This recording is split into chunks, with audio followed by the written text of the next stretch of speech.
council members. As a reminder, per the code, council members have 3 minutes to speak during public forum, can speak up to 2 times. Councilman Holzauer. Thank you, Mayor. I had follow-up questions that actually apply to both Mr. Hubert and Mr. Boulard. Would it be possible, Mayor, if they were to both come up to the podium? You want them both at the same time? That'd be great, Mayor.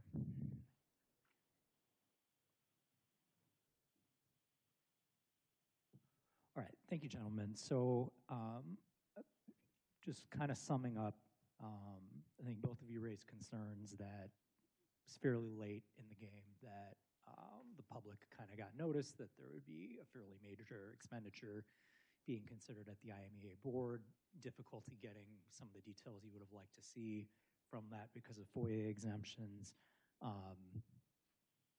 We're sitting here fairly shortly before the board would actually make a decision on it. So I guess the question I have is what is the ask? What's the actual ask that you would like to see from council? My ask for you tonight is to voice your opinion, because as we learned from Mr. DeSanto 2 years ago here, this is not on the formal agenda, and so you cannot vote on this matter. And our electric director, Brian, he has the authority to make these decisions at IMEA, and so what we face tonight is we face a discussion, I think, and that's what I asked. I have made my personal ask of the electric director. I hope that you will discuss and also ask, but I also hope that you will discuss this issue that we started to discuss 2 years ago. How does council have a role in substantive and strategic IMEA matters? You are our board of directors.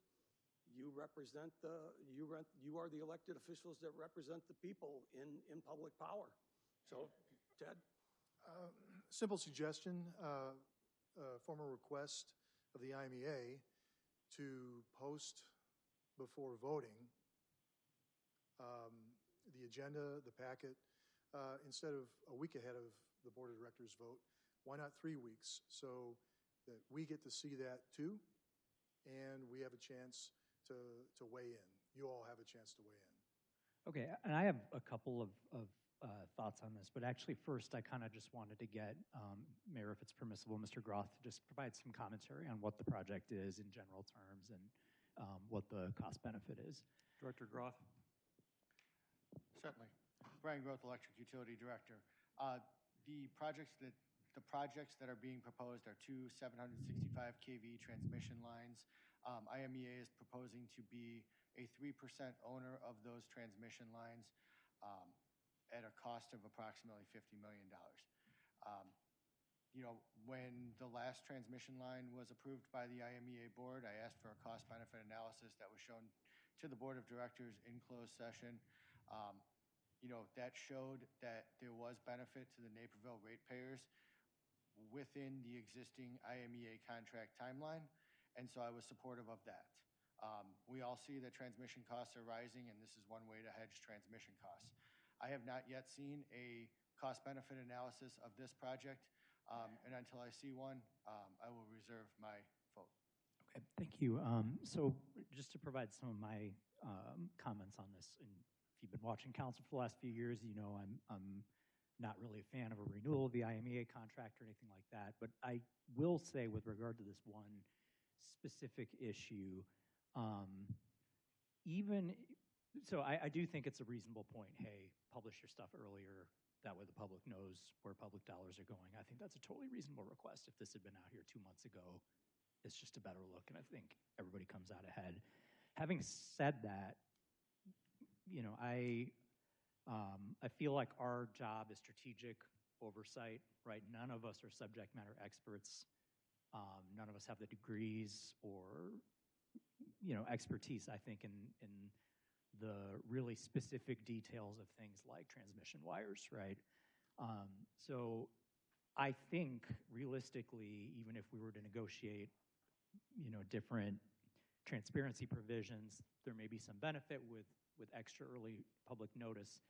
I don't foresee a lot of worlds in which I'd be up here second guessing our our staff's recommendations on a technical issue like this. So I do want to put this out there. And I guess to come back to the overall point, I am a critic of the idea of renewing with IMEA. For me, this is not personally the biggest negotiation point. I have a much bigger focus on things like the carbon footprint of IMEA, or the lack of a commitment to pricing, or the pressure to renew far in advance of industry norms. Those are things I'm really focused on. And that's not at all to shut down what you're saying. I think you brought up a great point with how things are timed, but I do want to give you that honest feedback because I think you deserve it. The second thing, very much unrelated to this, I had the opportunity to visit with a group of downtown business owners in Aurora actually today, just through work. And they're more or less starting up an entity similar to what we have in Naperville, Downtown Naperville Alliance, or I should say Rejuvenate. And I really appreciated the opportunity to kind of see all the work that has gone into what we have built in this community and seeing it in another community. And each community has different ideas and a different vibe. But all of that to say, it made me really proud of all the things that our staff does, prior councils have done. Katie Wood at DNA, all of the board members do, because we have a really special downtown, and a lot of people put a lot of time into it, and a lot of it's behind the scenes. So just want to give a shout out to them. Thank you, Mayor. Thank you. And before the speakers leave, does anybody else have questions for the speakers? Mike. Okay, so go ahead and stand by, guys, because we'll get to you. Councilman McBroom. Thank you, Mayor. First of all, Mr. Randolph, congratulations and welcome. Look forward to getting to know you and working with you. Before I get to you guys, thank you for coming and speaking. I just wanted to, Director Groth, at the end of your statement, it sounded like something conflicted. This recent transaction, you said you have not voted on yet, or you have not seen a cost-benefit analysis, so you have not voted? That's correct. The executive board of IMEA will meet tomorrow, and the full board will meet on Thursday. Okay. And you're waiting to see a cost-benefit analysis? That's correct. Okay. So while I disagree with Councilman Holzhauer on the bigger issue, IMEA, I think we'd be putting ourselves at tremendous risk long-term financially for future generations by not renewing. I actually agree with just about everything else that he said in his statement. So I appreciate transparency. I fight for transparency all the time. But I don't exactly know what you'd be suggesting. I have no interest in Mike or the expertise. I don't think anyone here does in kind of micromanaging decisions that IMEA board makes. But if you had some suggestion, if there's some kind of dollar amount or some kind of criteria where member communities should weigh in, but I can't imagine that we would be weighing in on each and every decision that IMEA, the members will be making. So do you have any criteria where you'd say, hey, this is such a big, or maybe they're getting ready to sign a 20-year contract on something, but I think that you probably need to narrow that down on what your expectations would be there. I'll take a stab, but I won't put a dollar criteria on it, Councilman McBroom. I'll refer back to the conversation December of 2023, where Councilman Kelly made the specific, I believe it was the specific recommendation that council and staff discuss this issue and come up with a solution for where council should be involved in substantive and strategic issues here. I don't want to be prescriptive. I don't want to tell you how to do your job. But I do personally believe, and I think many others do, that this public power model doesn't work if council, our elected representatives, aren't involved in these substantive and strategic issues. Public power depends on that. So I would ask that you guys initiate a conversation with staff. I would be happy to participate in that. I believe Ted would also, but I hope that's an adequate answer for you, Councilman. Councilman White. I'm not sure if, Ted, if you're on. Just want to follow on. You don't have to be an expert in electricity or the grid in order to read a pro forma financial statement. And if it's a significant investment, and I think $50 million, $25 million. You know, y'all probably deserve the right, the responsibility of picking a clip level if you want. But simple things like return on investment, payback period, what other investments are you considering in the next 12 months? Do they have higher financial justifications? That sort of thing to give you guys, give you representatives the benefit of choosing which decisions to weigh in on. Right now, with 8 days before the vote, you really don't have the opportunity, and you deserve the opportunity. Okay. Thanks for that, gentlemen. I did have a question, though. So when we're looking at the transmission piece of this, a lot of this, it sounded like most of it might have been with MISO. Is that correct? Mr. Grove, can...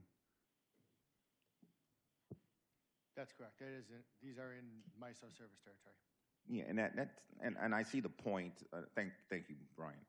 But I see the point of what you all are saying here, because we talked somewhat a lot about socialized cost when it comes to our involvement with IMEA, and with us being basically a third of the entire organization, I'll make the assumption we're paying a third of the cost for whatever they're going to be doing, and we're not even on the MISO piece of this. We are, you know, we're PJM. So I get some of the concern when it comes to maybe, and I guess we could say that's the cost of doing business. I don't know, maybe we're looking at putting the overpass off of North Aurora Road, and if I live in South Naperville, I may be wondering, why am I having to pay for some area that I'm not actually driving down? So maybe it falls under that category, but I do see your point in that maybe we should have, you know, some say-so, or at least voice our opinion as far as that amount of money going basically in an area that doesn't really involve Naperville. So, thank you. Councilwoman Gibson, you're coming up as a different name on my screen tonight. Oh, so. is it? Okay. Makes sense. Thank you, Mayor. Thank you to all the speakers who came tonight. I really appreciate Mr. Hubert and Mr. Boulard coming. I agree with my colleagues that I am not an energy expert. I defer to Director Groth on most of this stuff. But I do think your comments tonight bring up a really salient point for me when it comes to the IMEA contract, that even if we as a council were able to deliberate on these items in a timely fashion, open it up to the public as we would the issues that come before us, and work with Director Groth on what we would like to see his vote being, at the end of the day, we're still only 1 of 32 votes on that board, correct, Director Groth? It weighted sometimes.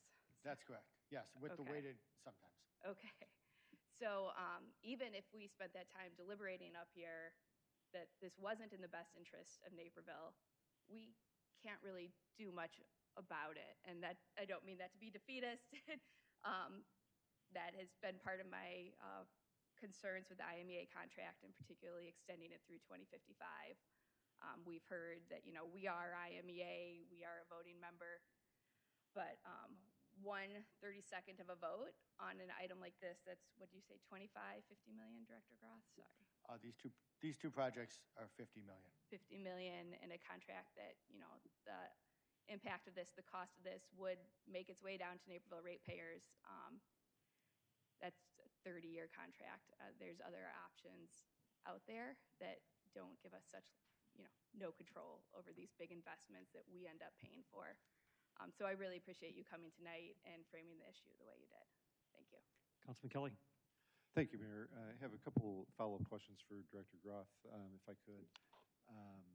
One, I think I know the answer, but just to confirm, would this particular vote be a 1 out of 32, or is it a weighted vote? I believe it will be a weighted vote. Okay. And I think I heard the answer, but just to confirm, it sounds like there's executive session tomorrow. Is that when you expect to see the financials? Would be tomorrow? Yes. And I would expect to see them both days. And then you would be taking the vote on the city's behalf on Thursday? That's correct. Okay. And what does that process look like? Do you, I mean, we're not going to have council feedback certainly within a 24-hour span. Do you connect with DLT? Do you have authority solely to see the financials Wednesday, take a vote Thursday, whichever direction you think is best, or how does that process play out?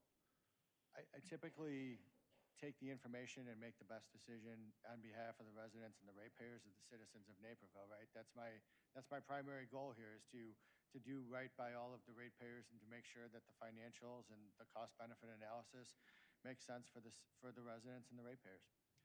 Okay, and then when you see the cost-benefit analysis, will that be the first time that you're going to see how it would be paid for? Or do you know already, is this going to be an upfront cost like Naperville would have a third of $50 million that we've got to pay in 2026, or would this be a bond, or do you know yet how it would be paid for? It's not clear exactly how it would be paid for. Quite honestly, these projects move quite quickly. For example, this one is part of MISO's Tranche 2.1 project, which still has not been even approved by MISO, right? So timelines are a bit more nebulous on this one than they were on the last one that was voted on in October. That was a line between Princeton and Peru, Illinois, with a definitive delivery timeline and a definitive cost to the extent that it's known, right? I mean, there's still some construction cost risk in these types of projects. Okay, thank you.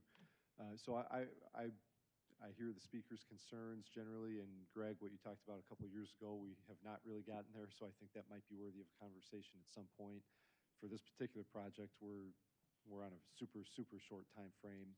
I don't know if it's even possible. We're certainly not going to meet and be able to give formal feedback, but would it be possible to give a paragraph summary of what you learned tomorrow and run that through legal or CMO to get to council in case we have individual feedback on Wednesday? Certainly, to the extent that I can, as certain items will be discussed in closed session. Sure. All right. Thank you. Okay, thank you. Thank you.